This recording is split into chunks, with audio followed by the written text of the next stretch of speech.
ठीक है, चलिए क्वेश्चन पढ़ लेते हैं। सर आज मैं आपकी क्लास पहले दिन अटेंड कर रहा हूँ, स्वागत है आपका, गुड मॉर्निंग। मैं अपने बिजनेस को काफ़ी तेज़ी से करना चाहते हैं, ओके, तो क्या करना होगा हमें, क्योंकि मैंने ये बिजनेस बहुत छोटी उम्र में ज्वाइन किया है। ओके, देखिए सबसे पहले तो ये मानना छोड़ दो कि आप छोटी उम्र में हो, क्योंकि अगर आप अपने आप को जैसा मान रहे होगे दुनिया भी आपको वैसा ही मान रही होगी। मैंने नेटवर्क मार्केटिंग इंडस्ट्री को 20 साल की उम्र में मैंने भी ज्वाइन किया था, बहुत छोटी उम्र में, लेकिन मैंने ये माना नहीं कभी, क्योंकि मैं ये बात जानता था, मैं ये बात समझ गया था कि यहाँ पर एज फैक्टर ज़्यादा मायने नहीं रखता। एज फैक्टर तभी तक आपके सामने मायने रखता है जब तक आपका मुंह नहीं खुला, ठीक है। जब तक आपकी नॉलेज सामने वाले को नहीं दिखी तभी तक एज फैक्टर बीच में आएगा। जैसे ही सामने वाले को आपने मुंह खोला और आपने डायरी पेन निकाल के क्वाड्रेंट समझाया तो सामने वाले की खोपड़ी घूम जाती है।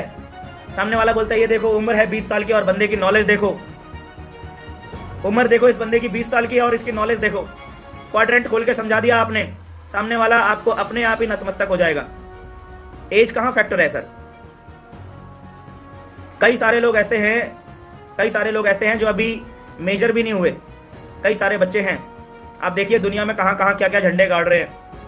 अभी मैं परसों एक हरियाणा की एक लड़की को देख रहा था, छोटी सी है वो, 13 साल की लड़की है वो, IAS PCS लोगों को लेक्चर देती है वो, 13 साल की लड़की, पता नहीं कितनी सारी तो लैंग्वेजेस आती हैं उसको, 8-10 लैंग्वेजेस, और एकदम फ्लुएंट। छोटी छोटी उम्र में बच्चे क्या क्या कर रहे हैं आप देखो ना सर, ठीक है। ये एक नेगेटिव सेल्फ टॉक होती है जब हम अपने आप से बोलते हैं कि मेरी उम्र कम है।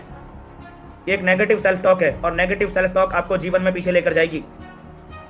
As is just a number, age is just a number. इसका आपकी सफलता से एक्चुअल में कोई लेना देना नहीं होता है, ठीक है। नेटवर्क मार्केटिंग इंडस्ट्री में ही देख लो, 19 साल 20 साल के लड़के क्या क्या कर रहे हैं। आपको ऐसे ढेर सारे एग्जाम्पल मिल जाएंगे जो 19 साल 20 साल की उम्र में लाख 2 लाख 5 लाख के चेक ले रहे हैं, उठा रहे हैं।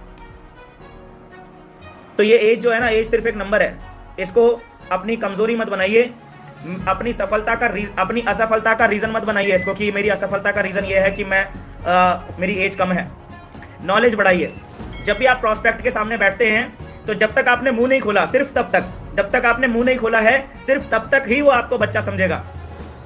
जैसे ही आपने मुंह खोला उसके बाद आपकी नॉलेज दिखाई देती है, और अगर आपके पास नॉलेज होगी तो वो आपको फिर बच्चा नहीं समझेगा, फिर वो आपको अपना अपलाइन स्वीकार करेगा, अपना सीनियर आपको स्वीकार करेगा और आप जैसा गाइड करेंगे वैसे वो काम करेगा, करना पड़ेगा उसको अगर उसको जीवन में सफलता चाहिए तो, ठीक है ना। बाकी आप बात कर रहे हैं कि मैं काफ़ी तेज़ी से सक्सेस होना चाहता हूं, तो इसके लिए हमें क्या करना होगा? आपको लगातार ट्रेनिंग में बने रहना होगा, लगातार ट्रेनिंग में बने रहना होगा। आपके लिए सबसे बड़ा प्लस पॉइंट यह है कि आप काफ़ी कम एज में इस बिजनेस के अंदर में आ गए हैं, ठीक है। तो अभी आपके पास लर्निंग का प्रॉपर टाइम है, आप लर्निंग के ऊपर ज़्यादा फोकस कीजिए, लर्निंग के ऊपर ज़्यादा फोकस कीजिए। अपनी पर्सनैलिटी को डेवलपमेंट करने के लिए, अपनी पर्सनैलिटी को डेवलप करने के लिए ज़्यादा फोकस कीजिए। आप एक अच्छा प्लानर बनने की प्रैक्टिस कीजिए। 1-on-1 में आप बिल्कुल धुआंधार प्लान कर सके, 1-on-1 में ऐसी प्रैक्टिस कीजिए, ठीक है। आप फॉलोअप कर सकें, आप क्वेश्चंस का जवाब दे सकें, क्वेश्चंस का जवाब देने की प्रैक्टिस कीजिए। अभी आपके पास प्रैक्टिस के लिए काफ़ी टाइम है, प्रैक्टिस कीजिए, प्रैक्टिस। जितनी ज़्यादा आप प्रैक्टिस करेंगे उतना ही आप बेहतरीन होते चले जाएंगे, ठीक है ना। और अपने आप को ट्रेनिंग में बनाइए, जितना ज़्यादा आप ट्रेनिंग अटेंड कर सकते हैं करिए सर, ठीक है। और वर्किंग तो करनी ही करनी है, जो भी वर्किंग है वो तो करनी ही करनी है, ठीक है। आप अपने आप को, अगर आप आज पहली बार हमारा सेशन अटेंड कर रहे हैं ना, तो अगले कुछ सेशन साइलेंट होकर अटेंड कीजिए। अगले 10, 12, 15 सेशन साइलेंट होकर अटेंड कीजिए, अगले 2 हफ्ते तक साइलेंट बिल्कुल। मेक श्योर कि आप सेशंस पूरा अटेंड करें, मेक श्योर कि आप सेशंस को रेगुलरली अटेंड करें। ये 2 हैबिट आप अपने अंदर डेवलप कीजिए इस समय, ठीक है। क्योंकि जितने भी लोग यहाँ पर सक्सेस हो रहे हैं ना, बहुत सारे लोगों के बहुत सारे मैसेजेस पढ़ रहे होंगे कि मेरी लाइफ में ये ट्रांसफॉर्मेशन आ रहा है, मेरी लाइफ में ये चेंज आ रहा है, मेरी लाइफ में बेहतरीन हो रहा है, मेरा बिजनेस में बेहतरीन हो रहा है, मेरी टीम में ग्रोथ आ रही है। ये सारे लोग जितने भी इस टाइप का कमेंट कर रहे हैं, ये सभी लोगों ने 2 हैबिट डेवलप करी है, 2 हैबिट। ये पूरा सेशन अटेंड करते हैं, सबके सब लोग पूरा सेशन अटेंड करते हैं, सवाल पूछे ना पूछे, साइलेंटली भले अटेंड करें, लेकिन पूरा सेशन अटेंड करते हैं और रेगुलरली अटेंड करते हैं। मेक श्योर कि आप भी ये हैबिट डेवलप करें, ठीक है। चलिए, बाकी आपके सवालों के जवाब आपको ऑटोमेटिकली अगले 2 हफ्ते आप रेगुलरली अटेंड करेंगे, आपके सारे सवालों के जवाब ऑटोमेटिकली मिल जाएंगे आपको, ठीक है। ड्रैग रेसर जी शिव कुमार जी हैं, आसाम राइफल्स में जॉब करते हैं। सर मेरा सवाल यह है कि लोग फॉर्म भरने के बाद भी ज्वाइन नहीं करते हैं। हाँ, तो ये होगा ना सर, आपका अभी हमने कुछ टाइम पहले 8 स्टेजेस बताए थे ना सर, 8 स्टेजेस बताए थे नेटवर्किंग के। प्रॉब्लम ऑफ लाइफ इज हम कोई सेशन अटेंड कर रहे होते हैं, हम कोई सेशन अटेंड नहीं कर रहे होते हैं। एमएलएम का सत्संग के अंदर हम कोई सेशन हमने अटेंड कर लिया, एमएलएम का सत्संग का कोई एमएलएम का सत्संग के अंदर सेशन अटेंड नहीं करा। आपको आपकी इस प्रॉब्लम का सॉल्यूशन एक्चुअल में 3-4 दिन पहले ही मिल गया होता, 3-4 दिन पहले ही मिल गया होता। हमने 8 स्टेजेस बताई हैं आपके नेटवर्क मार्केटिंग करियर की। तो अभी आपकी जो नेटवर्क मार्केटिंग करियर की जो स्टेज है, पहली स्टेज क्या कौन सी होती है? पहली स्टेज ये होती है कि जब आपकी कोई सुन ही नहीं रहा होता, आपकी कोई नहीं सुन रहा होता है, सब आपको धिक्कार रहे होते हैं, सब आपको दुत्कार रहे होते हैं, सब आपके मुंह पे दरवाजा बंद कर रहे होते हैं, आपको चारों तरफ से थप्पड़ी थप्पड़ पड़ते जा रहे होते हैं। ये पहली स्टेज है नेटवर्क मार्केटिंग की। क्योंकि नया जन्म जब भी होता है ना, रोते हुए ही होता है सर। नया जन्म जो होता है ना, रोते हुए ही होता है। वो गाना नहीं सुना आपने, रोते हुए आते हैं सब, हंसता हुआ जो जाएगा वो मुकद्दर का सिकंदर जाने मन कहलाएगा। हैं, रोते हुए आते हैं ना सब। तो पहली स्टेज रोने से ही शुरू होती है नेटवर्क मार्केटिंग के अंदर भी। ये भी नए जीवन की शुरुआत है। पहली स्टेज आएगी, खूब आपको थप्पड़ पड़ेंगे, खूब आपको दुत्कारा जाएगा, खूब आपको ताने मारे जाएंगे, खूब आपकी बेइज्जती करी जाएगी। पहली स्टेज है सर, कोई आपकी सुनने को तैयार नहीं होगा। फिर धीरे धीरे क्या होता है, आप अपनी नॉलेज बढ़ाते हैं, आप अपनी काबिलियत कौशल्य बढ़ाते हैं, आप अपनी ट्रेनिंग अटेंड करते हैं, आप अपना थोड़ा सा लेवल अपग्रेड करते हैं, तो आप सेकंड स्टेज पे चले जाते हैं। लोग आपकी सुननी तो शुरू करते हैं, लेकिन मानता नहीं है कोई भी। लोग आपको प्लान के लिए बैठाना शुरू कर देते हैं। भाई बैठ जा यार, बड़े दिनों से लगा पड़ा है, प्लान तो दे दे कम से कम, चल ठीक है बता ही दे यार, प्लान बता दे, 20 बार आ गया मेरे पास, चल आजा प्लान बता दे। लेकिन वो आपकी मानने को तैयार नहीं होते, मानते नहीं है वो आपकी। समझ में आ गया? ये सेकंड स्टेज है। प्लान सुनेगा लेकिन मानेगा नहीं, इनविटेशन आपका सुनेगा लेकिन आपके बुलाने से आएगा नहीं, क्योंकि उसने वो गाना सुन रखा है ना, बुलाती है पर जाने का नहीं। उसने वो गाना सुना हुआ है, बुलाती है पर जाने का नहीं। तो जैसे ही आप बुलाते हो तो उसके दिमाग में वो गाना बजने लग जाता है कि बुलाता है पर जाने का नहीं। तो आप बुला रहे होंगे लेकिन वो आएगा नहीं। समझ में आ गया? ये सेकंड स्टेज है, ये सेकंड स्टेज है। लेकिन थर्ड स्टेज में क्या होता है? थर्ड स्टेज के अंदर आदमी आपका प्लान सुनता है और फॉर्म भर देता है। जो आपके साथ हो रहा है सर, अभी आपके साथ यही हो रहा है कि आप थर्ड स्टेज में हैं कि सामने वाला फॉर्म भर देता है लेकिन ज्वाइन नहीं करता सर। थर्ड स्टेज है आपकी अभी आपके करियर की। और 8 स्टेजेस होती हैं डायमंडशिप के लिए। डायमंडशिप पहुंचने के लिए 8 स्टेजेस पार करनी होती है सर। अभी आप तीसरी स्टेज पर हैं। अब मैं आपको बता देता हूं आगे क्या होने वाला है आपके साथ में। अभी आपके साथ में लोग प्लान देखेंगे, फॉर्म भरेंगे, ज्वाइन नहीं करेंगे, लेकिन आपने टिके रहना है, आपने छोड़ना नहीं है। आपने लगातार अपनी काबिलियत और अपनी कौशल्य को बढ़ाते रहना है। आपने लगातार ट्रेनिंग्स में बैठे रहना है। आपने लगातार ट्रेनिंग लेते रहना है और प्लान देते रहना है और फॉर्म भरते रहना है। करते आपकी ये तीसरी स्टेज भी पार हो जाएगी और आप चौथी स्टेज में आ जाएंगे। चौथी स्टेज में क्या होगा कि सामने वाला आपके साथ में प्लान देखेगा, आपसे प्लान देखेगा, फॉर्म भी भरेगा, ज्वाइन भी करेगा। चौथी स्टेज में क्या होगा? प्लान भी देखेगा, फॉर्म भी भरेगा, ज्वाइन भी करेगा। लेकिन क्या इतना ही हो जाने से आप सक्सेस हो जाएंगे? नहीं, ऐसा नहीं है। वो ज्वाइन तो करेगा लेकिन वो फिर ट्रेनिंग में नहीं आएगा सर। चौथी स्टेज में क्या हो रहा होगा आपके साथ में? लोग ज्वाइन कर रहे होंगे लेकिन ट्रेनिंग में नहीं आ रहे होंगे। वो क्या बोलेगा आपसे कि यार तेरे पे एहसान कर दिया मैंने ज्वाइन होके, एक तो मैंने ज्वाइन होके तुझ पे एहसान कर दिया, ऊपर से अब मैं ट्रेनिंग में भी आऊं। हाँ, अब मैं लिस्ट भी बनाऊं, अब मैं गोल भी बनाऊं। हाँ, पैसा किस लिए दिया मैंने तेरे को? ऐसा बोलेगा वो आपसे। ज्वाइन तो कर लेगा लेकिन सीखने के लिए तैयार नहीं होगा सर। ठीक है, ये चौथा स्टेज चलेगा आपके करियर में अभी। फिर उसके बाद आपने टिके रहना है, आपने छोड़ के भागना नहीं है। आपने टिके रहना है, आपने बिजनेस छोड़ के सर भागना नहीं है। उसके बाद क्या होगा? 5वीं स्टेज आएगी आपके करियर के अंदर में। अगली स्टेज आएगी। अगली स्टेज में क्या होगा? कुछ लोग आपके नेटवर्क में ऐसे आएंगे जो कि ज्वाइन होंगे और ट्रेनिंग में भी आना शुरू करेंगे, सुनना शुरू करेंगे कि हाँ ऐसा भी होता है, ऐसा भी होता है, लेकिन मानेंगे नहीं। वो ट्रेनिंग में आएगा, वो आप उसको बताओगे लिस्ट मेकिंग, अरे वाह लिस्ट मेकिंग, अच्छा ऐसा भी होता है, अच्छा ऐसा भी होता है, अच्छा बनाऊंगा सर, बनाऊंगा लिस्ट, बनाऊंगा सर, बनाऊंगा, बहुत बढ़िया सर। इज्जत देंगे आपको, वो इज्जत देंगे आपकी, लेकिन मानेंगे नहीं सर, मानेंगे नहीं। वो ट्रेनिंग में आप उनको बता रहे होंगे लिस्ट मेकिंग, जबरदस्ती आप दबाव बना के, जबरदस्ती आप उनके सामने बैठ के उनके 20-25 लोगों की लिस्ट बना लोगे, लेकिन अपने आप से वो कभी भी लिस्ट बनाने के लिए तैयार नहीं होगा।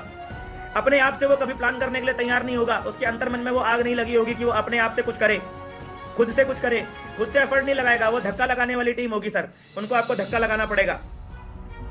ठीक है, लेकिन आपको ये समझना पड़ेगा कि आपके करियर की 5वीं स्टेज चल रही है, इसीलिए इस टाइप के लोग आपके नेटवर्क में हैं, क्योंकि आप करियर की 5वीं स्टेज पर हैं, इसीलिए ऐसे लोग आपके टीम में हैं। अब आपको समझना पड़ेगा, आपको और अपने काबिलियत को बढ़ाते रहना है, आपने और अपने कौशल्य को बढ़ाते रहना है। अगली स्टेज आएगी सर, लोग आएंगे, लोग ज्वाइन करेंगे, ट्रेनिंग में आएंगे और बातें मानना शुरू करेंगे। ठीक है, लोग बातें मानना शुरू करेंगे, लेकिन सफलता नहीं मिलेगी, क्योंकि उनकी भी आपकी तो 6वीं 7वीं स्टेज पर आप पहुंच गए, 6वीं स्टेज पर आ गए, लेकिन उनकी तो पहली स्टेज है ना, उनकी तो पहली स्टेज है, आपकी 6वीं स्टेज है, लेकिन उनकी पहली स्टेज है। वो काम करने के लिए निकल गया, अब उनको भी झापड़ पे झापड़ पड़ रहे हैं, उनको भी थपेड़े पड़ रहे हैं, उनको भी लोग दुत्कार रहे हैं, उनको भी लोग जो है उनके मुंह पे दरवाजा मार रहे हैं, उनको भी लोग ताने मार रहे हैं, टॉन्टिंग कर रहे हैं, सफलता नहीं मिल रही। तो वो थोड़ा सा पनपेगा बीज, वो बीज जरा सा पनपेगा और नष्ट हो जाएगा, जरा सा पनपेगा नष्ट हो जाएगा, जरा सा पनपेगा नष्ट हो जाएगा। आपके करियर में ऐसे ही चलता रहेगा शुरुआत में, ठीक है ना। फिर जाके 8वीं स्टेज में आपकी टीम में ऐसे लोग आएंगे जो कि आपके साथ ज्वाइन करेंगे, ट्रेनिंग लेंगे, सीखेंगे, काम करेंगे, स्ट्रगल करेंगे और वो भी रैंक क्वालिफाई करेंगे। फिर 8वीं स्टेज में जाके आपकी टीम के अंदर लोग सिल्वर, गोल्ड, पर्ल इस तरीके से रैंक क्वालिफाई करना शुरू करेंगे। 8वीं स्टेज में होगा, तब आप डायमंड बनेंगे सर। तो अभी तो आपको घबराने की क्या जरूरत है, अभी तो आपका 3रा स्टेज चल रहा है ना सर, 3रा स्टेज चल रहा है अभी आपका, टेंशन क्या लेने की जरूरत है, इट्स पार्ट ऑफ प्रोसेस। आप अपना काम करते रहिए, अपनी काबिलियत बढ़ाते रहिए, अपनी एजुकेशन बढ़ाते रहिए, ट्रेनिंग में लगातार आते रहिए, रेगुलरली आते रहिए। देखिए बीच में कुछ सेशन आप मिस कर रहे हैं MLM का सत्संग के अंदर में, और जो इंसान मिस कर रहा होगा उसके भविष्य की मैं जिम्मेदारी नहीं ले सकता। जो लोग मिस कर रहे हैं ना बीच बीच में किसी भी कारणों की वजह से, मैं उनकी जिम्मेदारी नहीं ले सकता। फिर बाद में 2 साल के बाद मत बोलना कि सर दिनेश जोशी सर का मैंने 20 सेशन अटेंड करे और मेरा कुछ नहीं हुआ। ठीक है, सारे सेशन, जितनी देर हम आपके सामने बैठे हैं उतनी देर आप हमारे सामने बैठिए, जितनी देर हम आपके सामने बैठे हैं उतनी देर आप हमारे सामने बैठिए, अगले 3 साल तक बैठिए, गारंटी देता हूं सबके सब लोग डायमंड बन जाओगे, गारंटी। लेकिन क्या बैठने का दम है? सीधा सीधा पूछ रहा हूं, मैं खुला पूछ रहा हूं, है ना आप मुझे कुछ दे रहे हैं ना मैं आपको कुछ दे रहा हूं। हम अपने घर में अपने घर में बैठे हुए हैं, लेकिन अगर मैं 1 घंटा डेली आपके सामने बैठ रहा हूं तो क्या आप में भी 1 घंटा डेली मेरे सामने बैठने का दम है? अगले 3 साल बैठ जाना, गारंटी देता हूं। एक भी इंसान ऐसा नहीं बचेगा इस सेशन के अंदर में जो डायमंड क्वालिफाई ना कर रहा हो, गारंटी है मेरी। इतना भर दूंगा, इतना भर दूंगा, इतना भर दूंगा, इतना भर दूंगा, नेगेटिव होना तो बहुत दूर की बात है, ऐसा बना दूंगा ना जिसको उंगली रख दोगे उसकी बैटरी चार्ज कर दोगे, ऐसा बना दूंगा, गारंटी है मेरी, गारंटी देता हूं।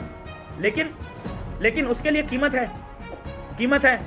यहां पर क्विक सॉल्यूशन नहीं चलते कि 2 मिनट के अंदर, 2-4 मिनट के अंदर, 5 मिनट के अंदर आपको कोई सॉल्यूशन बता दिया जाए। नहीं सर, माहौल में लाना पड़ता है अपने आप को, माहौल में लाना पड़ता है अपने आप को।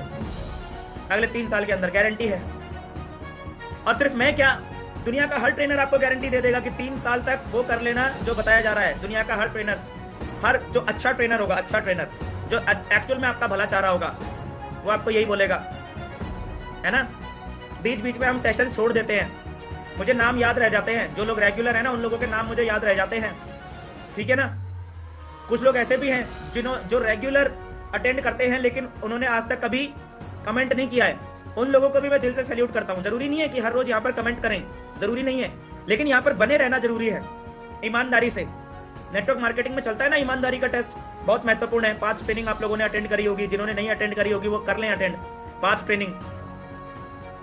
समझ में आ रहा है? तो कहने का मेरा मतलब यही है कि अभी आपकी करियर की 3rd स्टेज चल रही है सर, और आपको करियर की 8वीं स्टेज तक लेकर जाना, ये मैं पहुंचा सकता हूं सर, आपको मेरे लिए पॉसिबल है, पहुंचा सकता हूं, लेकिन अकेले नहीं पहुंचा सकता हूं। उसके लिए आपका भी कोऑपरेशन बहुत ज़्यादा ज़रूरी है, आप सभी लोगों का कोऑपरेशन, आप सभी लोगों का साथ बहुत ज़्यादा ज़रूरी है, ठीक है। पहुंचा सकता हूं मैं, अपने आप में इतना कॉन्फिडेंस रखता हूं, ठीक है। हमने बहुत सारे लोगों को पिछले 3 साल के करियर के अंदर, ऐसे हज़ारों उदाहरण है मेरे पास में, जो लोग बोलते हैं कि सर मेरा बिजनेस अटका हुआ था और मेरा बिजनेस अब चल पड़ा है, सर 1.5 साल 2 साल से लगा हुआ था, रैंक क्वालिफाई नहीं हो रहा था, और आज देखिए सर फटाफट मेरी टीम में लोग रैंक क्वालिफाई कर रहे हैं। मेरठ में एक डॉक्टर साहब है, मेरठ में मेडिकल कॉलेज में एक डॉक्टर साहब है, फिजियोथेरेपिस्ट हैं, वो सेफ शॉप कंपनी के अंदर हैं वो। जब मैंने ये चैनल स्टार्ट किया था ना, ये चैनल स्टार्ट करने के कुछ महीने के बाद उनकी वाइफ का मुझे मैसेज आता है कि सर मैं आपसे बात करना चाहती हूँ। मैंने बोला ठीक है मैम करिए, नो प्रॉब्लम। अब उन्होंने अपनी कहानी बताई कि हमको 1.5 साल हो चुका है सेफ शॉप के अंदर में, मेरे हस्बैंड फिजियोथेरेपिस्ट हैं, वो भी थोड़ा थोड़ा साथ देते हैं मेरा, और मैं इस बिज़नेस को करना चाहती हूँ, इस बिज़नेस को बिल्ड करना चाहती हूँ, लेकिन हो नहीं पा रहा है। लिटरली हमने उनको बहुत सारी चीज़ें बताई और हमारे बताने में ज़्यादा बड़ी बात नहीं थी, हम तो वही बता रहे थे जो सबको बताते हैं, आपको भी बताते हैं, लेकिन वो मानने वाले इंसान थे जो मानते थे बातों को। वो हस्बैंड वाइफ इतने ज़बरदस्त पर्सनालिटी, वो मानते थे बातों को, आज भी मानते हैं। आज मेरी उनसे हो सकता है 2 महीने 3 महीने में एक आध बार बात होती होगी, उस समय मेरी उनसे रेगुलर बात होती थी। अटके हुए थे वो, अपलाइंस सपोर्ट नहीं कर पा रहे थे क्योंकि अपलाइंस दिल्ली में बैठे हुए थे, गुड़गांव में बैठे हुए थे और वो लोग मेरठ में थे। अपलाइंस आ नहीं पा रहे थे, अपलाइंस कुछ कमिट करते थे, उस कमिट को पूरा नहीं कर पा रहे थे, तो उसकी वजह से उन्हें ऐसा लगता था कि हमारे अपलाइन हमारा सपोर्ट नहीं कर पा रहे हैं, लेकिन उनको वो माइंडसेट से बाहर निकालना ज़रूरी था। आज की डेट में वो जो सर हैं वो पर लेवल पर हैं इस समय पे, ठीक है, सेफ शॉप के अंदर में पर लेवल पर हैं और 2 शहरों में, 2 या 3 शहरों में आज उनका काम चल रहा है। आज वो सक्सेसफुली बिजनेस को बिल्ड कर पा रहे हैं और उस समय फंसे पड़े थे, अटके पड़े थे। ऐसा सिर्फ एक एग्जाम्पल नहीं है, ऐसे बहुत सारे एग्जाम्पल हैं। मेरे कहने का मतलब ये है कि जितना टाइम हम दे रहे हैं, जितना एफर्ट हम यहाँ पर लगाने की कोशिश कर रहे हैं, अगर अगले 3 साल आपने भी मेरे साथ में उतना एफर्ट लगा लिया तो मैं क्या, आप अपने आप ही डायमंड बन जाएंगे। मेरे को कुछ करना भी नहीं पड़ेगा, आप अपने आप ही बन जाएंगे सर। समझ में आ रहा है? चलिए।